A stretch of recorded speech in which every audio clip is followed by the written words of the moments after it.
তোমাদের চোখে থাকি, সমাজের চোখে থাকি, যতবার খুশি মারো তবু বারবার জাগি। হে দিস ইজ রঞ্জন। আফরান নিশোর দাগি সিনেমার নতুন একটি গান রিলিজ করা হয়েছে আজকে।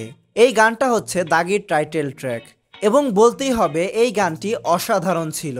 আফরান নিশো নিজে কণ্ঠ দিয়েছেন এই গানে। এই টাইটেল ট্র্যাকে দাগি সিনেমার কিছু হিন্ট রয়েছে আর র্যাপ দিয়ে পরিপূর্ণ। কে বলেছে আমি বন্দি, বসে ভাবছি সবই ফন্দি, এই বদ্ধ ঘরে আমি আমার শক্ত প্রতিদ্বন্দ্বী। আফরান নিশো যখন এই ভয়েসটা দেয় জাস্ট শরীরে গুজবাম দিয়ে ওঠে। প্রত্যেকটা লিরিক্সই খুব সুন্দরভাবে লেখা হয়েছে এবং এই গানের সাথে একদম পারফেক্টলি যায়। 2 দিন আগেই বরবাদ সিনেমার নিঃশ্বাস গানটি রিলিজ করা হয়েছিল, সেখানেও র্যাপ ছিল। তো বরবাদ সিনেমার নিঃশ্বাস গান এবং দাগি সিনেমার টাইটেল ট্র্যাক মোটামুটি সেম। তাছাড়া আরেকটা জিনিস আমরা লক্ষ্য করেছি, এর গানে একটা জায়গায় আমরা দেখতে পাই নিশানের ফাঁসি চাই। তো কিসের জন্য আফরান নিশোর ফাঁসি চাওয়া হচ্ছে সেটা হয়তো সিনেমাতেই রিভিল করা হবে। তাছাড়া সমাজে দাগিদের যে কেউ দেখতে পারে না, পছন্দ করে না, এই গানটি দেখলে আমরা সেটা বুঝতে পারি।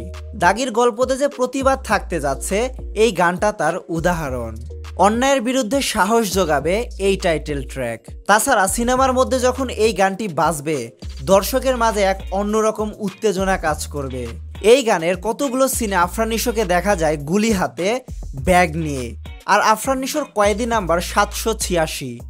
এই একটা নাম্বার নিয়ে হয়তো অনেক বড় খেলা হবে, যেটা বারে বারেই এই গানে দেখানো হয়েছে। তাছাড়া এর টিজারেও এর নাম্বারের প্রতি মনোযোগ রাখা হয়েছে।